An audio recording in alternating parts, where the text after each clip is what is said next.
Hey, what's up, you guys? Welcome to the video, and today I want to talk about two things that I think more DFS players need to take advantage of, just on a macro level. I'm sorry if this video has some background noise. I'm recording on my phone while watching some college football in my TV room here. But I just wanted to hop on and just discuss a few things, maybe get you to try some things that you wouldn't have, and just encourage some play. So the first one being, I think more MLB DFS players need to give NHL DFS a try, because I think conceptually they're similar enough that if you do well in MLB DFS and like MLB DFS, I think it translates well to NHL DFS, from a macro standpoint, because both of them, for one thing, are heavily correlated. So, like in MLB DFS, you're typically going to play 3 or 4 players in the same lineup, to try to string together as many points as you can get. In NHL, it's the same concept. You're trying to pair guys from the same team because you want goals. If you get the goal, you also want the guy who gives the assist. And so you're stacking people on the same line. Also, both sports have one position that can really swing a contest. So, like pitchers and goalies in NHL, kind of have the same impact on a slate, where if your goalie gives you negative points, it's kind of hard to come back. Just like if a pitcher gives you negative points, it's hard to come back. And I think if you get the overall concept of ownership, from MLB, you could also excel in NHL. For an example, the Los Angeles Dodgers typically are going to be like 25 to 30% owned because they are the best projected plays. In NHL, you typically see this with like the Toronto Maple Leafs, for example.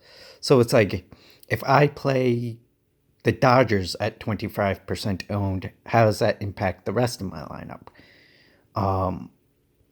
And if I play the Toronto Maple Leafs, you think through that. If I play the top owned stack, I'm probably going to play a lower owned goalie or like a cheaper secondary stack. In MLB, if you play the chalk pitcher, you're probably not playing the chalk stack. So conceptually, it's kind of the same. So if you get that, I think you can excel in NHL DFS. And on top of that, both are extremely variant. So both are a roller coaster. And then the second thing, and I don't know if this is available in every state, but if it is, and you can play college football, I think college football and basketball, have an insane edge. For one thing, these contests tend to be a little smaller. So the smaller the contest, the easier it is to win. Lower prize pools because of that.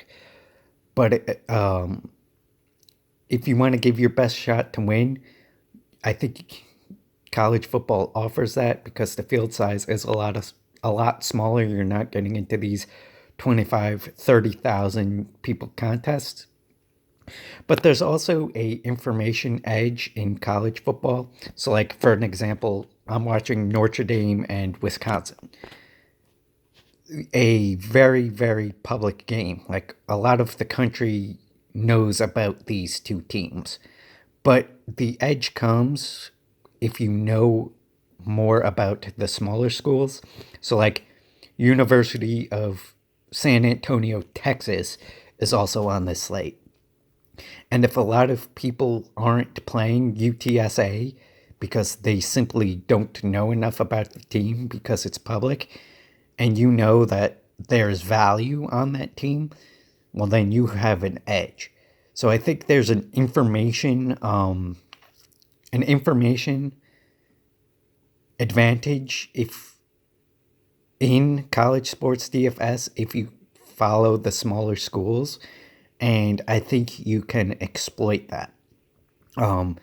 If you have a good projection model that projects out every school, I think you could use this to your advantage, even if you don't necessarily follow the sport. If you get how to play NFL DFS, again, conceptually it's the same. You're stacking, you're doing bringbacks, all of that stuff. But if you know about like group of 5 schools, I think that can offer a tremendous edge in college football DFS. So that's 2 things I think more people in the daily fantasy sports space need to play. Thank you for watching. If you agree, give it a thumbs up. If you don't agree, give it a thumbs down and tell me your thoughts, and I'll see you on the next one.